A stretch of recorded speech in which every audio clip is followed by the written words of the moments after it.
Hello friends, मैं हूँ रेखा सिंह। स्वागत करती हूँ आपका आपके अपने YouTube channel KR studies hub पर। आई होप आप सब अच्छे हैं, घर पर हैं, अपना ध्यान रख रहे हैं, अच्छे से पढ़ाई कर रहे हैं। हमारे चैनल पर 64th BPSC इंटरव्यू की प्रिपरेशन कराई जा रही है और 65th मेंस की भी प्रिपरेशन कराई जा रही है।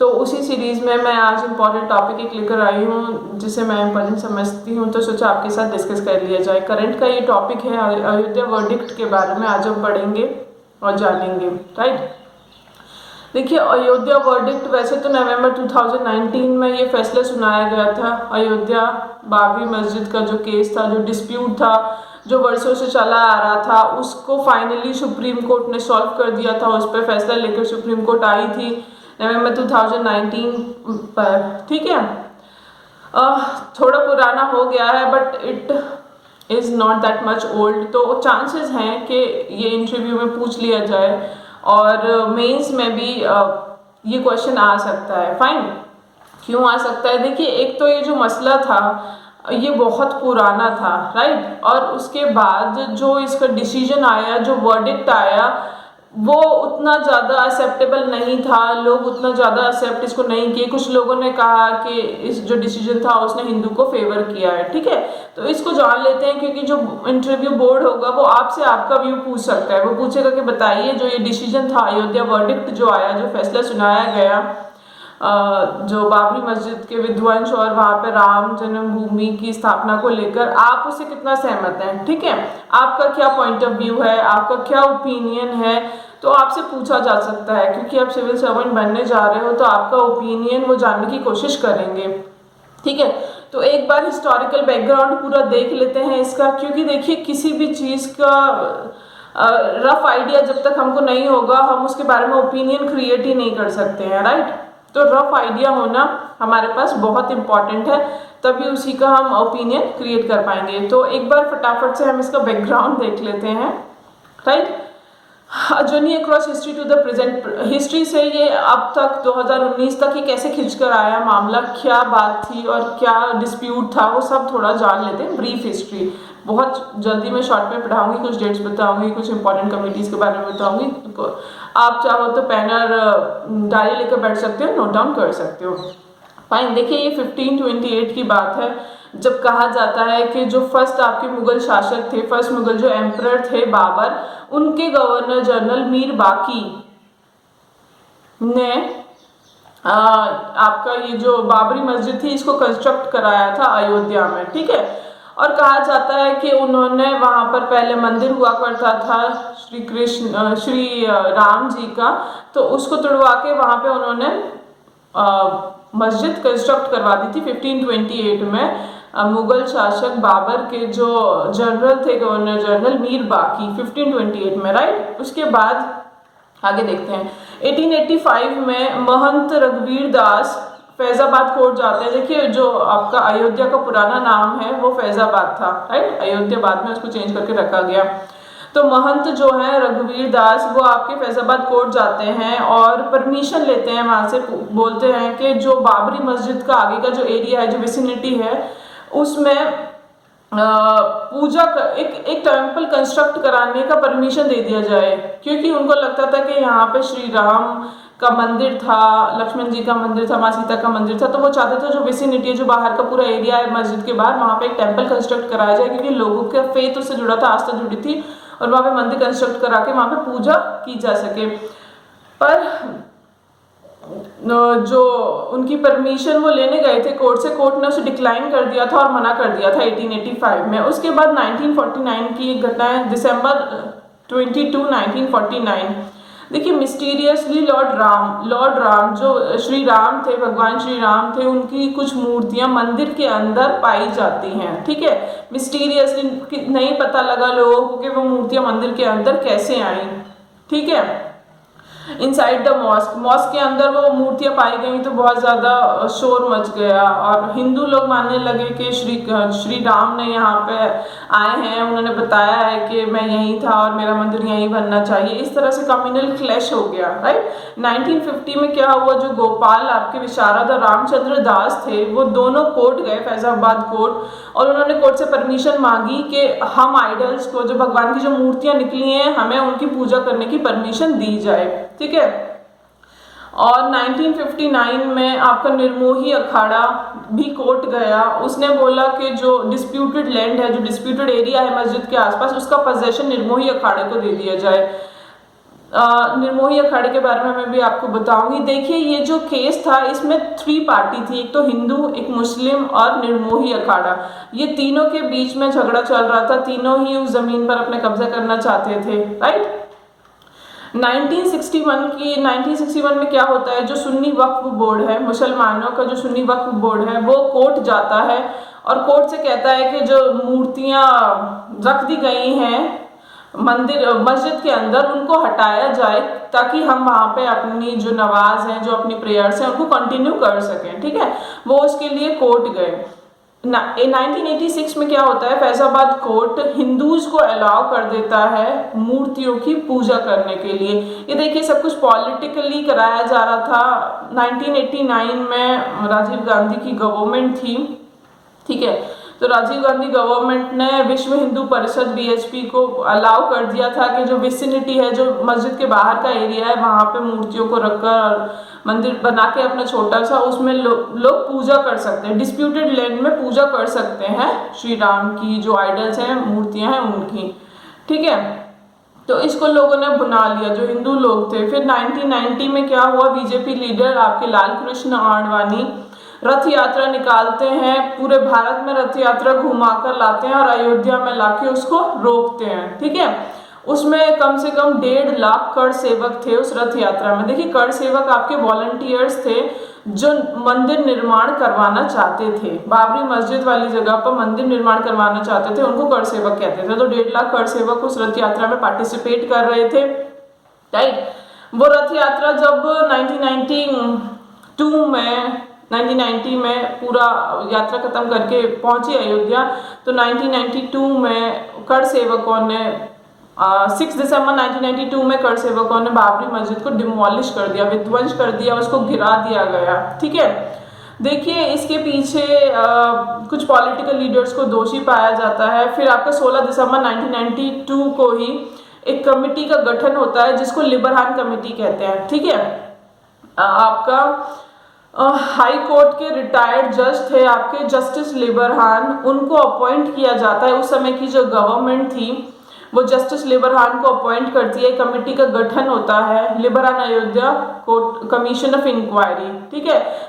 और कमीशन को ऑर्डर देती है होम मिनिस्ट्री के जांच की जाए कि मस्जिद गिरवाने के पीछे किसका हाथ था, ठीक है। क्योंकि मस्जिद गिर जाने के बाद हिंदू मुस्लिमों में क्लैश हो गया था, बहुत कम्युनल राइट्स हुए थे, दंगे भड़क गए थे, बहुत सारे लोगों की जान गई थी। तो उसका पता लगवाने के लिए इस कमेटी का गठन हुआ था, ठीक है। Committee was originally mandated to give its report within 3 months. देखिए कमिटी का गठन हुआ था कि 3 महीने के अंदर वो अपना जो फैसला है उसे सुनाए और बताए दोषी कौन है।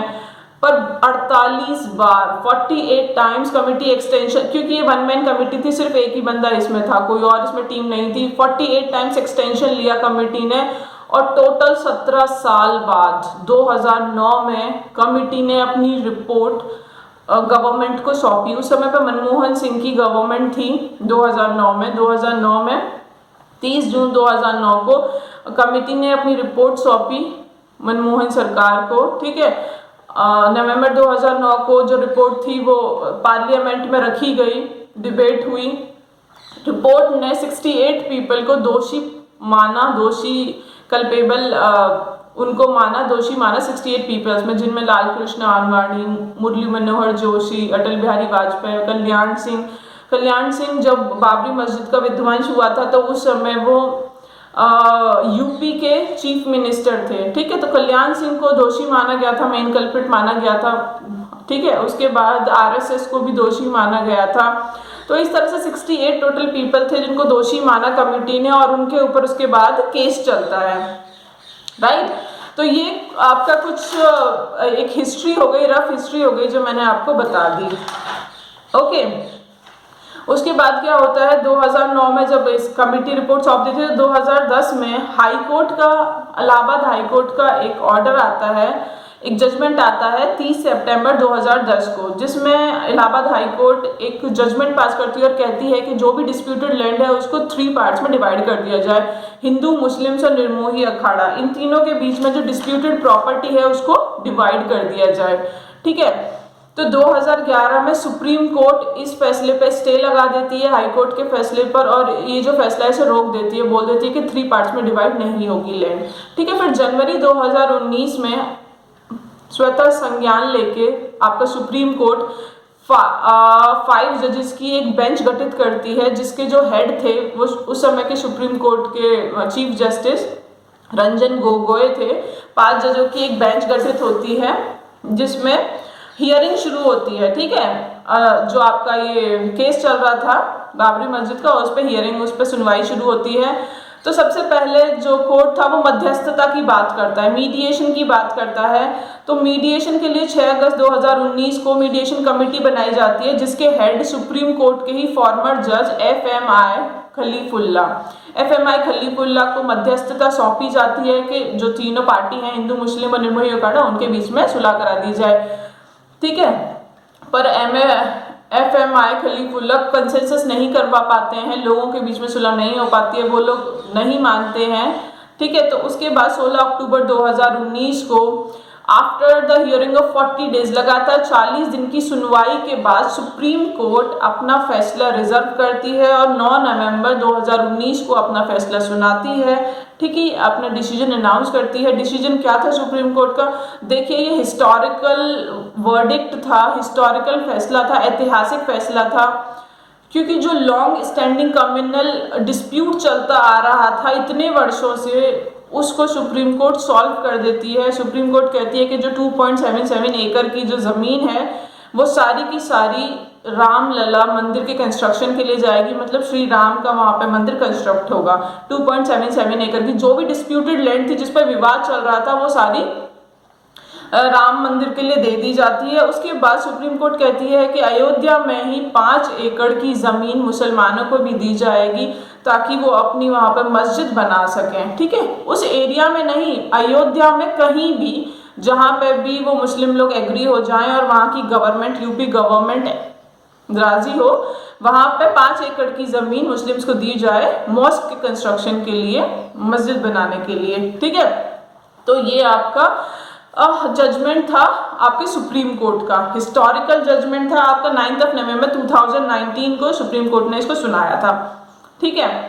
अब बात कर लेते हैं कि अब ये तो मैंने आपको हिस्ट्री बता दी, अब इसे देखिए जो लोग मेंस लिखेंगे उनको ये सब हेल्प करेगा, ये सब लिखने में, इंटरव्यू में और मेंस में भी। सब आपका ओपिनियन बहुत इंपॉर्टेंस रखता है, ठीक है। आपको अपना ओपिनियन वहाँ रखना है, विच इज़ वेरी इंपॉर्टेंट। तो देखिए आपसे इंटरव्यूअर्स, बोर्ड मेंबर्स पूछ सकते हैं, is this decision favours Hindu, इस डिसीजन ने क्या हिंदूज को फेवर किया है, क्योंकि देखिए जो भी डिस्प्यूटेड लैंड थी वो दे दी गई थी हिंदुओं को। तो वो आपसे पूछ सकते हैं कि देखिए वो आपका अंदर का इंटेंशन जानना चाहते हैं, वो जानना चाहते हैं आप बायस्ड तो नहीं हो किसी एक धर्म को लेकर, आपकी खुद की क्या सोच है वो ये जानने की कोशिश करेंगे। तो देखिए यहाँ पे अनबायस्ड होकर आपको अपना आंसर देना है, रेशनली आपको सोचना है, आपको बायस तो बिल्कुल रहना नहीं, एक्सट्रीम वर्ड्स का इस्तेमाल नहीं करना है, सरकार का, सुप्रीम कोर्ट का क्रिटिसिज्म नहीं करना है, ठीक है। अब देखिए कि आप क्या कह सकते हो ओके। सबसे पहले देखिए आप बताओगे sir that constitution of India does not make a distinction, जो डिस्टिंक्शन नहीं, कोई भी डिफरेंस नहीं करती है, जो हमारा संविधान है, जो कॉन्स्टिट्यूशन है, वो किसी भी धर्म में, किसी के भी विश्वास में, किसी भी रिलीजन में कोई भी डिफरेंस हमारा कॉन्स्टिट्यूशन नहीं करता है, ठीक है।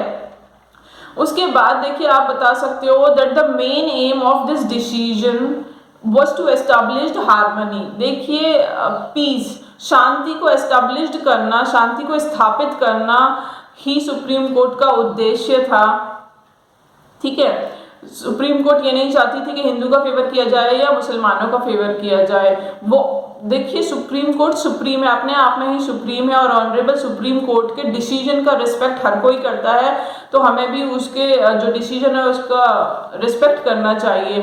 फाइन। तो देखिए, आप ऐसे कहना कि main aim was to establish harmony, जो उसका परम उद्देश्य था वो शांति एस्टेब्लिश करना था, क्योंकि बरसों से क्लैश हो रहा था, डिस्कॉर्ड हो रहा था, लड़ाई झगड़े हो रहे थे मुसलमान और हिंदुओं के बीच में, उसकी वजह से। राइट। देखिए, आप बता सकते हो that supreme court has taken the decision rationally.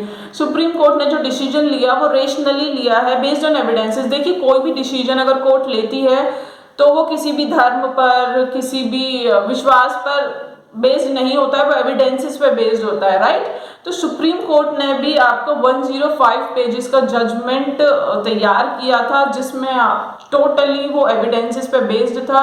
Archaeologist, जो पुरातत्व विभाग के लोग थे, उन्होंने वहां पे जाके देखा तो उन्हें वहां पे रिमेन्स मिले थे मस्जिद के नीचे। जब उन्होंने खुदाई की, देखा गया, तो पुरातत्व विभाग को वहां पे मंदिर के अवशेष मिले। वहां पे मिला कि वहां पे पहले मंदिर था, मस्जिद बनने से पहले वहां पे मंदिर था। ये सारे एविडेंसेस वहां पे मिले। Ancient religious structure under the existing building, जो बिल्डिंग जो कोलैप्स हो गई थी उसके नीचे आपका एंशिएंट, जो प्राचीन मंदिर के अवशेष मिले थे। ठीक है, उसी के आधार पर सुप्रीम कोर्ट ने ये जो सारी डिस्प्यूटेड लैंड थी वो हिंदुओं को दी, क्योंकि मस्जिद से पहले वहां पे मंदिर था। ठीक है, decision of supreme court was not based on faith, किसी भी धर्म पर आधारित नहीं था। सुप्रीम कोर्ट का decision was based on evidences. ठीक है, जो डिसीजन था वो एविडेंसेस पे बेस्ड था। राइट। तो आप इस तरह अपने आंसर को बता सकते हो रेशनली। ना बोर्ड मेंबर्स को बुरा लगेगा, बोर्ड मेंबर भी सोचेंगे हाँ ये रिस्पेक्ट करता है सुप्रीम कोर्ट का या करती है। और देखिए, आपको करना भी चाहिए। आप सिविल सर्वेंट बनने जा रहे हैं, ब्यूरोक्रेट बनने जा रहे हैं, आप हिस्सा बनेंगे सरकार की प्लान्स एंड पॉलिसीज को आपको इम्प्लीमेंट करना है। तो it is not expected from you to criticise the government. आप गवर्नमेंट को क्रिटिसाइज नहीं कर सकते हो, सुप्रीम कोर्ट को नहीं कर सकते हो। वो सुप्रीम कोर्ट सुप्रीम है, एपेक्स है हमारे इंडिया में, और उसका डिसीजन हर कोई मानता है, तो हमको भी मानना चाहिए। तो जो डिसीजन था वो एविडेंसेस पे बेस्ड था, रेशनली डिसीजन लिया गया। डिसीजन का मेन एम हार्मनी को एस्टेब्लिश करना था, शांति स्थापित करना था, जो कम्युनल क्लैश होते चले आ रहे थे उनको बंद करना था, क्योंकि मध्यस्थता हो नहीं पा रही थी और कोई भी पुख्ता मतलब डिसीजन भी नहीं हो पा रहा था। इसलिए सुप्रीम कोर्ट ने उसको अपने हैंड में लिया और उस केस को सॉल्व किया। तो इस तरह से अपने आप आंसर को वहाँ डिलीवर कर सकते हो। मेंस में भी आप लिख सकते हो, इस तरह से लिखोगे तो आपको अच्छे मार्क्स मिल जाएंगे, फैच हो जाएंगे जब करंट अफेयर में क्वेश्चन आएगा। तो आई होप आपको क्लियर हो गया होगा। अगर कोई भी डाउट है तो प्लीज़ कमेंट सेक्शन में मुझे लिखकर बताइएगा, आई विल आंसर यू। और अगर वीडियो इन्फॉर्मेटिव लगा है तो प्लीज़ लाइक कर दीजिएगा, अपने फ्रेंड्स के साथ शेयर कीजिए जो भी लोग तैयारी कर रहे हैं। एंड चैनल पे नए हैं तो प्लीज़ चैनल को सब्सक्राइब कर लीजिए, क्योंकि सारा करंट सेक्शन कवर कराया जाएगा और बहुत अच्छे लेवल से तैयारी कराई जाएगी। Fine, thank you so much for watching the video.